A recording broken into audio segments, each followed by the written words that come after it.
आज मैं एक लेक्चर के साथ आया हूँ और नेशनल लॉजिस्टिक पॉलिसी। मैंने कल बजट का लेक्चर बनाया था, तो उसमें मैंने बोला था कि मैं नेशनल लॉजिस्टिक पॉलिसी बहुत ही कंसाइज वे से आपके सामने लेके आऊँगा। और I would like to start national logistic policy with a quote of John Kennedy. John Kennedy once quoted कि American roads are good not because America is rich but America is rich because of American roads. और यही line हमारे honourable जो पीयूष गोयल साहब हैं और नितिन गडकरी साहब हैं, उन दोनों ने सब्सिक्वेंटली दोनों ने कोट करी थी when they are about to present national logistic policy. तो उन्होंने क्या बोला था? उन्होंने बोला था इंडिया देखो, आत्मनिर्भर भारत बनाने की जो एक पहल स्टार्ट करी थी अपने ऑनरेबल प्राइम मिनिस्टर ने, वो इन्होंने नेशनल लॉजिस्टिक पॉलिसी को उसका फाउंडेशन बनाया। कैसे बनाए? तो अभी आत्मनिर्भर भारत मतलब क्या होता है? Self reliant. और कब होंगी? जब अपन मेक इन इंडिया करेंगे। Make in India for India and by India, कल पढ़ा था अपन ने बजट में। और मेक इन इंडिया से क्या होगा? अपना एक्सपोर्ट प्रमोट होगा, है ना। अपन अपन का लॉजिस्टिक कॉस्ट कम हो जाएगा, है ना। बिकॉज आज अपन जो लॉजिस्टिक सपोर्ट ले रहे हैं वो कहीं ना कहीं अपन के बहुत सारे अपन इनसोर्सिंग कर रहे हैं उनको फॉरेन कंट्रीज से। तो ये बेसिक फाउंडेशन था नेशनल लॉजिस्टिक पॉलिसी को प्रेजेंट करने का। अभी अभी अभी अब अपन देखते हैं कि अब इसका बेसिक क्या है। वाई गवर्नमेंट थिंक कि अभी नेशनल लॉजिस्टिक पॉलिसी लेके आना पड़ेगा। वो उसका रीज़न देखो इस ग्राफ में, इस ग्राफ को समझ लो, आपको समझ में आ जाएगी कि ये नेशनल लॉजिस्टिक पॉलिसी क्यों लेके आए। तो अभी इससे आपको एक चीज़ समझ में आ जाएगा जी। अब जो अपना एयरबेस है ना, इट इज़ मोस्ट मतलब it is least cost efficient. Okay, ये 18 रुपीज़ पर किलोमीटर के हिसाब से, 18 रुपीज़, ओके, 18 रुपीज़ पर किलोमीटर के हिसाब से गुड्स को कैरी करता है। रोड 3.5 रुपीज़ पर किलोमीटर, वाटर 2.0 रुपीज़ पर किलोमीटर एंड रेलवेज 1.7 रुपीज़ पर किलोमीटर के हिसाब से गुड्स को कैरी करता है। तो आप देखो ना, कॉस्ट इफेक्टिव सबसे ज़्यादा कौन सा है अपना? एक रेलवे, दूसरा वाटरवे और तीसरा रोडवे। अभी वाटरवे के कुछ बहुत सारे रिस्ट्रिक्शन है कि वाटर चाहिए और फिर मतलब उसको अपन we will settle someday else. But अभी अपन देखते हैं रेलवे और रोड को। ओके, तो अब अपन देखते हैं कि अपना मेजर चंक ऑफ ट्रांसपोर्टेशन कहाँ से आता है, गुड्स का ट्रांसपोर्टेशन कहाँ से होता है। तो ये देखो कि जो रोड्स होते हैं ना, वो 71% गुड्स को ट्रांसपोर्ट करते हैं। और रोड का कॉस्ट मैंने अभी बताया 3.5 रुपीज़, 3.5 रुपये पर किलोमीटर के हिसाब से ये अपने मतलब गुड्स को कैरी करता है। वेयर एज रेलवे जस्ट 1.5 रुपये के आसपास का, है ना। फिर भी अपन अराउंड 3/4 ट्रेड अपन रोड से कर रहे हैं। ऐसा क्यों? Because railway is suffering from lot of problems. अब वो लॉट ऑफ प्रॉब्लम्स क्या है? तो ये देखो रीजन्स पे कि less number of train to, अपने यहाँ मालगाड़ी कम है सबसे पहले तो। और मालगाड़ी देखो, इसको बहुत ही कहानी जैसे अपनी एक स्टोरी सुनते हैं ना, वैसे सुनो, मज़ा आएगा आपको। जैसे आप रेलवे स्टेशन जाते हो तो आपको दिखता होगी मालगाड़ी खड़ी रहती है ना। और मालगाड़ी खड़ी रहती है क्यों? क्योंकि ये पैसेंजर ट्रेन को आपको आगे निकालना होता है। Because in India passenger train are prioritize और कोई दूसरी लाइन नहीं है। मतलब जैसे अभी वेस्टर्न फ्रीट कॉरिडोर और ईस्टर्न फ्रीट कॉरिडोर का एक अलग लाइन बन रहा है ना मालगाड़ियों के लिए। पहले ऐसा नहीं था। पहले क्या था, और अभी भी मतलब बहुत सारी जगह नहीं है, तो वो तो प्रॉब्लम है। तो पैसेंजर ट्रेन को प्रायोरिटाइज किया जाता है। तो एक प्रॉब्लम ये हो गया कि बहुत डिले टाइम रहता है, मतलब कभी भी पहुंच रहे हैं, बेमन से जा रहे हैं, मतलब समझ रहे हो ना। तो एक प्रॉब्लम ये हो गया। दूसरा नंबर है कि जो मालगाड़ी के नंबर्स हैं, नंबर मतलब the number of trains the मालगाड़ी trains are running, they are very less. Okay, तीसरा प्रॉब्लम है कि जब कोई भी मालगाड़ी बहुत लेट पहुंचेगी तो ऑब्वियसली जो मतलब कैपिटल ओन टाइम होगा, मतलब कहीं पे भी रखा रहेगा सामान आपका, जो गुड्स होंगे, तो उसकी सिक्योरिटी थ्रेटन होगी। तो देखो सिक्योरिटी थ्रेटन होगी, ठीक है। नंबर ऑफ ट्रेन्स, ठीक है, सेम मतलब ये पैसेंजर ट्रेन्स को प्रायोरिटाइज कर, मल्टी मॉडल कनेक्टिविटी, ये तो आप समझ जाएंगे। जैसे आप फॉर एग्जांपल आप कोई एक गांव में रह रहे हैं, अभी गांव से आपको रेलवे ट्रैक तक पहुंचाना है, तो वो बहुत ही ज़्यादा मतलब उसका कॉस्ट इनकर होगा सबसे पहले तो। और दूसरी चीज़, इतना एफिशिएंट नहीं है। और कॉस्ट तो छोड़ो, एफिशिएंट नहीं है अपने यहाँ। मतलब तुरंत ही अपन को ऐसा कोई ट्रक वगैरह मिल जाए, वो पॉसिबल नहीं हो पाता है, ठीक है। उसके बाद ट्रेन, मतलब आप ये भी समझो कि रेलवे स्टेशन के बाहर तक तो पहुंच जाता है सामान, बाहर से प्लेटफॉर्म तक पहुंचाना दर्द का काम है। अभी ये दर्द क्या होता है एक बार करके देखो आप, आपको समझ में आ जाएगा ये ट्रांसपोर्टेशन कितना रेलवे से इतना इनएफिशिएंट ट्रांसपोर्टेशन है कि मैंने एक बार किया था तो मुझे पता है। आप भी करके देखो, आप समझ जाएंगे मैं क्या बोल रहा हूँ।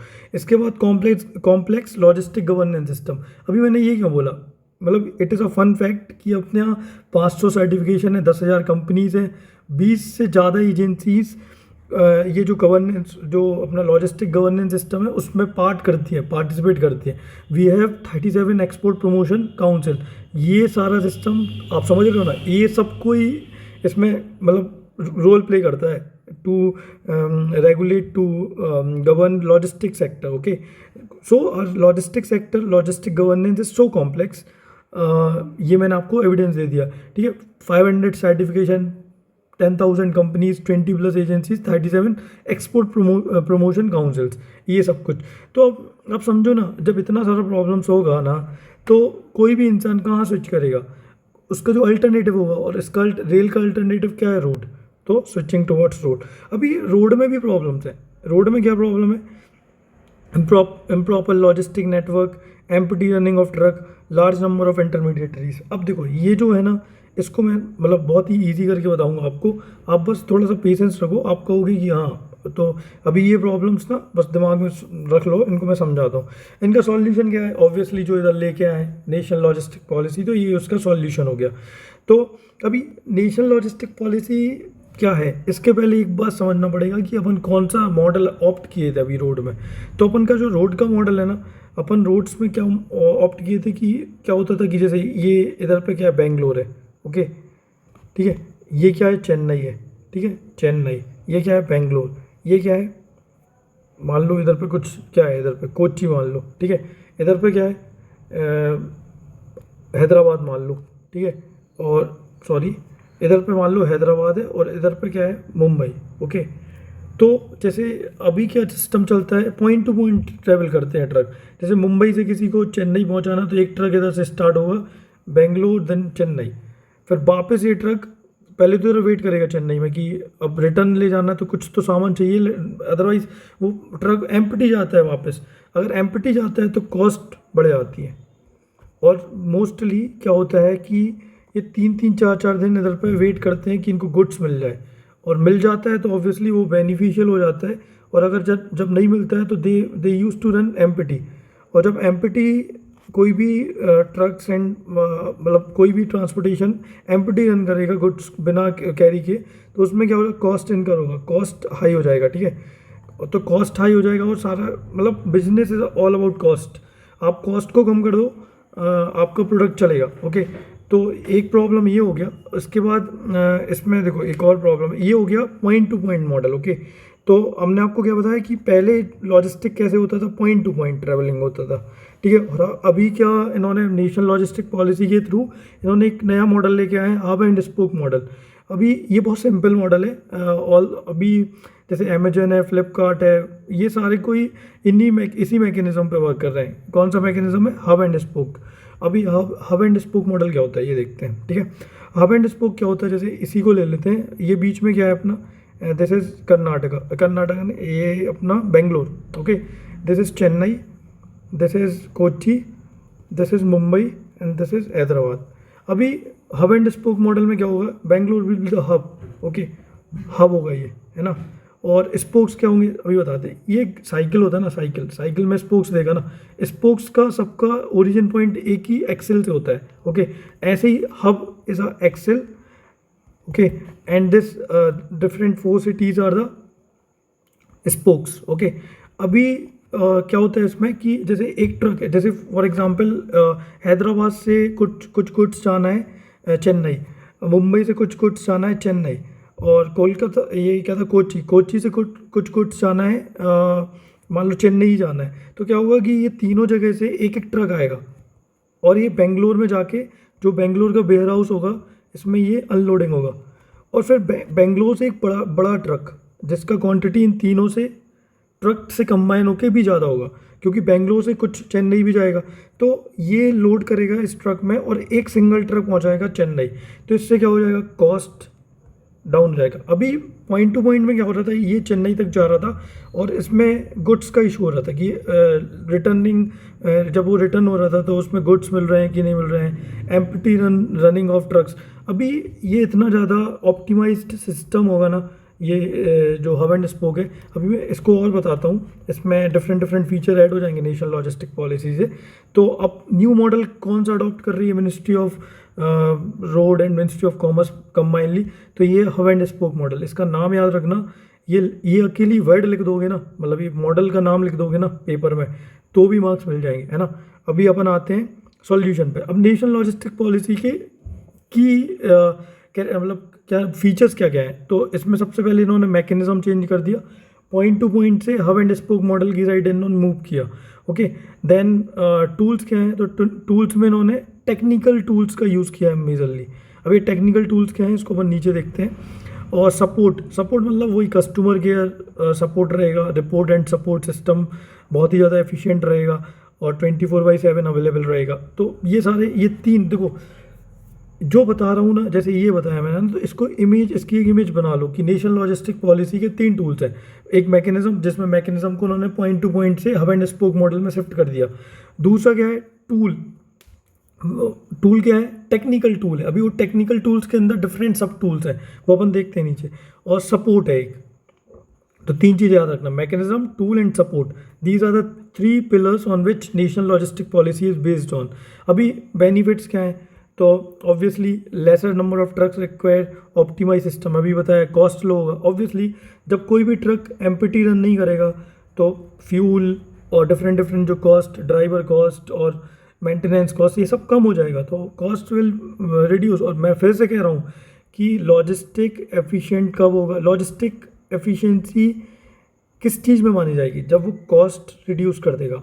और ना सिर्फ कॉस्ट, टाइम भी रिड्यूस कर देगा। ओके, और कॉस्ट और टाइम तब रिड्यूस होंगे जब ऑप्टिमाइज्ड और एक वेल एस्टेब्लिश्ड एक लॉजिस्टिक सपोर्ट रहेगा अपने पास। ओके, देन चैलेंजेस, इसमें IR efficiency and previous model वही point to point hub and spoke. Challenges क्या है, तो management issues, technology issues, tracking system, storage efficiency, inefficiency और लो स्किल्स। अब देखते हैं ये चैलेंजेस, ये सब बहुत नॉर्मल है।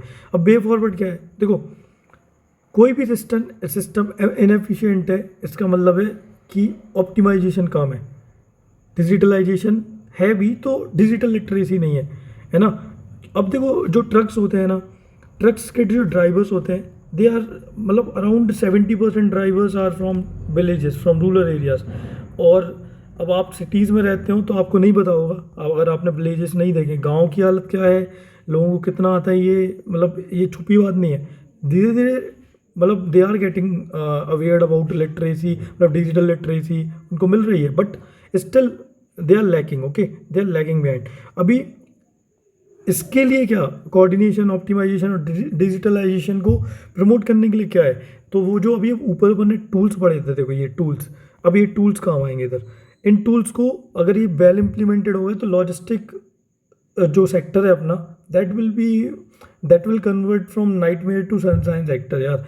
और अगर ये हो गया ना तो मज़ा आ जाएगा, मतलब कॉस्ट तो रिड्यूस हो जाएगा, साथ साथ में इकोनॉमिक बूम आएगा एक, क्योंकि logistic is a backbone of economy. Okay, मैं फिर से बोल रहा हूँ, ये आप थोड़ा सा कनेक्ट करिए, आपको समझ में आएगा ना, तो फिर आपको डिफरेंट जैसे सर्विस सेक्टर और मैन्युफैक्चरिंग सेक्टर है ना, वो आपको समझ में आने लगेगा थोड़ा कि कैसे बैकवर्ड फॉरवर्ड लिंकेज बनती है, कैसे एग्रीकल्चर सेक्टर से जो रॉ मटेरियल आता है तो वो फूड प्रोसेसिंग इंडस्ट्री में as a raw material use करते हैं। तो अगर लॉजिस्टिक सपोर्ट अच्छा है ना तो कॉस्ट रिड्यूस हो जाएगी, जो फूड प्रोसेस होके जो बन के आ रहा है। मतलब एक एग्जांपल बताया मैंने ये। अब देखो टेक्निकल ये जो टूल्स हैं वो कौन कौन से हैं, इसको मैं IDS बोलता हूँ, integrated digital system for logistic sector. अब इसमें इतना याद रख लो, डिजिटल सिस्टम डालेंगे ये लोग, बस इतना याद लो, डिजिटलाइजेशन करेंगे, है ना। कैसे करेंगे, GPS EPS वो अपन देखते हैं। उसके बाद सेकंड नंबर पे यूनिफाइड लॉजिस्टिक इंटरफेस प्लेटफॉर्म। अब समझ लो ये है बहुत इंपॉर्टेंट, है ना। जैसे अपन सब पढ़ते हैं ना, जैसे अपन UPI यूज़ करते हैं, what is UPI, unified payment interface. मतलब इसने क्या कर दिया, पेमेंट इंडस्ट्री को रिवॉल्यूशनाइज कर दिया। क्या कर दिया, रिवॉल्यूशनाइज कर दिया, ठीक है। तो ऐसे ही UPI की जगह P की जगह L कर दो, क्यों, ये लॉजिस्टिक है तो ULI हो जाएगा ये। तो अब ये जो यूनिफाइड लॉजिस्टिक इंटरफेस आया ना, यही है, देखो यही है ना, जादू नहीं हुआ है कुछ, मतलब गवर्नमेंट भी होशियार है और गवर्नमेंट ऑब्वियसली यार मतलब इतने स्मार्ट ब्यूरोक्रेट्स बनाएंगे तो कुछ सोच के ही बना रहे होंगे ना। तो अब देखो यूनिफाइड लॉजिस्टिक इंटरफेस प्लेटफॉर्म यही है ना, यूनिफाइड पेमेंट इंटरफेस। तो इसी को मतलब जो जैसे अभी यूपीआई में क्या होता है, यूपीआई में सिंपली ये होता है कि एक आपके पास फ़ोन पे है, फ़ोन पे में आपके 50 जात के जितने भी आपके पास बैंक अकाउंट है सारे एक ही मतलब यूपीआई में लिंक होके आप उसको यूज़ कर सकते हैं। तो वो क्या है, इंटीग्रेशन कर दिया ना डिफरेंट बैंकिंग सिस्टम का। पहले बहुत प्रॉब्लम होता था, अगर आपको एसबीआई से बीओबी बैंक ऑफ बड़ौदा में अगर पैसे ट्रांसफ़र करना है ना तो लाइन में लगना पड़ता था, ग्रीन चैनल से नहीं होता था, है ना। तो अब उसको रिजॉल्व कर दिया पेमेंट इंडस्ट्री में, और ये रिजोल्यूशन होगा लॉजिस्टिक्स में, ठीक है। समझोगे अभी मैं बताता हूँ। फिर उसका tech learning and tech driven solutions, obviously digital literacy को प्रमोट करेगा। तो अपना ये यूनिफाइड लॉजिस्टिक इंटरफेस प्लेटफॉर्म हो गया। इसके बाद tech learning and tech driven solution, ये भी बता चुका हूँ मैं। अब इसमें आ जाओ टेक इनेबल्ड सॉल्यूशन कौन कौन से। तो देखो, seamless coordination among stakeholders. Seamless coordination का सिंपल सा मतलब ये होता है कि बेटर एग्जीक्यूशन और बेटर इम्प्लीमेंटेशन, ठीक है। तो बेटर एग्जीक्यूशन जब कब कब पॉसिबल है, जब आप हाई टेक होते हैं। कोई भी चीज़ को एग्जीक्यूट करना है तो आज के टाइम में आपको टेक्नोलॉजी बहुत मतलब एडवांस चाहिए आपके पास, एडवांस नहीं तो एक लेवल ऑफ टेक्नोलॉजी चाहिए आपको, है ना। और सीमलेस कोऑर्डिनेशन तभी पॉसिबल है अमंग वेरियस स्टेक होल्डर। दूसरा multi model logistic mega park. ये जो multi model logistic mega park है, तो जो अभी मैंने आपको बताया था ना बेंगलोर वाला, कि Bangalore will be the hub and there will be 4 cities. तो ये जो बेंगलोर रहेगा ना, it will have multi model logistic mega park, okay.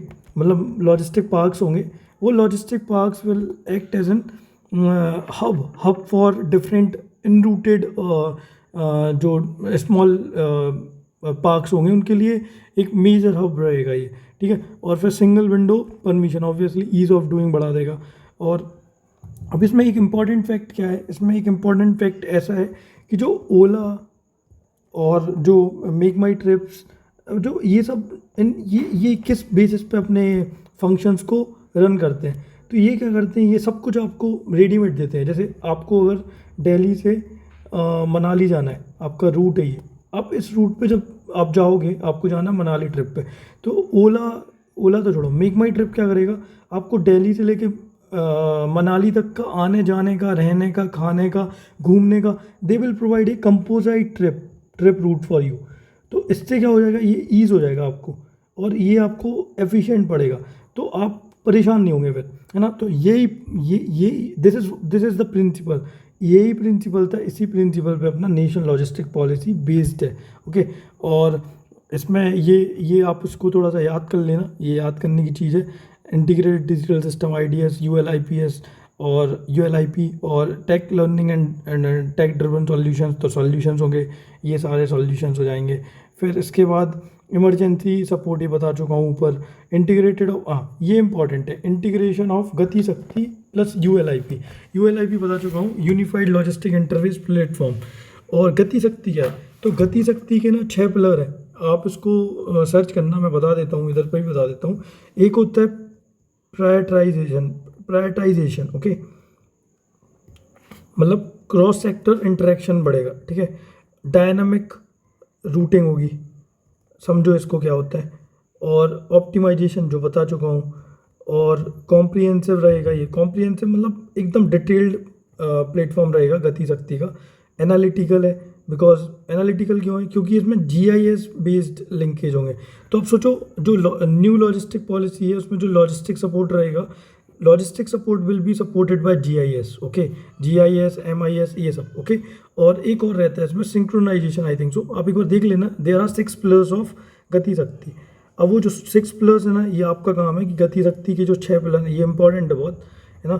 तो गति शक्ति और अपना नेशनल लॉजिस्टिक पॉलिसी, इसको साथ साथ में पढ़ना है, ठीक है। फिर व्हाट आर द प्रॉब्लम्स, तो वही मतलब सिंपल प्रॉब्लम्स रहेंगे कि डिजिटल डिवाइस है, ई लिटरेसी नहीं है, हाँ ये इंपॉर्टेंट है। देखो, जब इंटर स्टेट ट्रांसपोर्टेशन होता है तो ऑब्वियसली, जैसे for example a Kannada speaking guy who is driving the truck will face problem when he will enter into a state like Madhya Pradesh और ये सारा, या फिर गुजरात, तो obviously there will be language barrier, okay.